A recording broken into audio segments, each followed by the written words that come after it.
Madam Speaker, 57 years ago this week, President Lyndon B. Johnson signed into law the Medicare and Medicaid Act. By increasing health care across access for elderly and low-income Americans, this act was a giant leap forward in building a more perfect union. Today, nearly 64 million Americans are enrolled in Medicare, and over 83 million Americans receive assistance from Medicaid. We know that these programs are highly effective. Extensive research shows that Medicaid coverage is associated with a range of positive health outcomes. Medicare and Medicaid saves lives. Medicare and Medicaid also has considerable economic benefits. Medicaid significantly helps reduce poverty and has been tied to economic mobility across generations and higher educational attainment, income, and taxes paid. Despite the benefits of Medicare and Medicaid, my Republican colleagues are trying to dismantle these programs. In 2018, a House Republican budget proposal slashing $537 million from Medicare over a decade. Yet while House Republicans try to gut Medicare and Medicaid, House Democrats are working to expand these programs to more Americans. I'm fighting particularly hard to improve Medicare and Medicaid in my district of the Virgin Islands of the United States and to the other U.S. territories which have long suffered health care inequities. Before 2017, in the Virgin Islands, nearly 30% of residents didn't have health insurance. This is a rate disproportionately higher than the national average of approximately 9%. As of 2021, 34,000 individuals in the Virgin Islands, over a third of our population, relied on Medicaid and CHIP.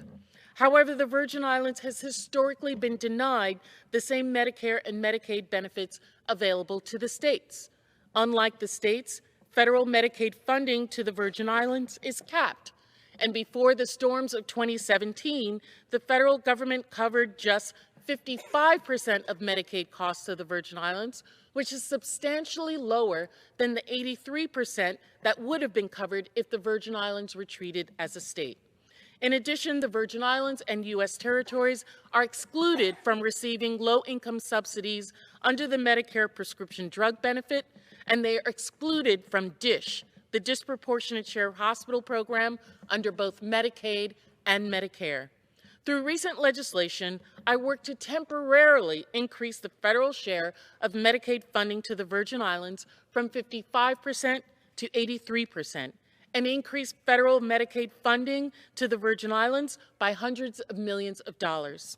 This has allowed 20,000 of our most vulnerable Virgin Islanders to retain access to health care. Unfortunately, these provisions are only temporary, and a permanent solution is needed to ensure the people of the Virgin Islands have access to affordable health care.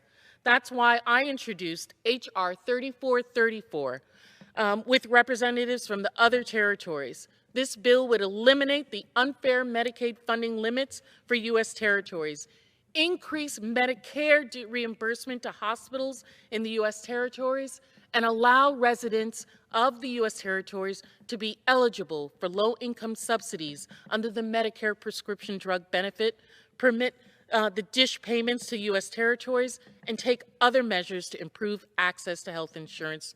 I'm calling on the Senate to address the Medicaid issue for the Virgin Islands, for Puerto Rico, Guam, Northern Marianas, American Samoa, to help almost hundreds of thousands of Americans. I'm calling on the Senate to address this in any healthcare reconciliation bill with what was passed for the territories here in the House. When President Lyndon B. Johnson signed the Medicare and Medicaid Act into law, he promised no longer will older Americans be denied the healing miracle of modern medicine. No longer will young families see their incomes and their hopes eaten away simply because they are carrying out their deep moral obligations to their parents, to their uncles, and to their aunts. Unfortunately, this promise has yet to be fulfilled to residents of the Virgin Islands and the U.S. territories. As we mark 57 years of this legislation, let us commit to fully realizing this hope by expanding access to Medicare and Medicaid to all Americans. I yield back.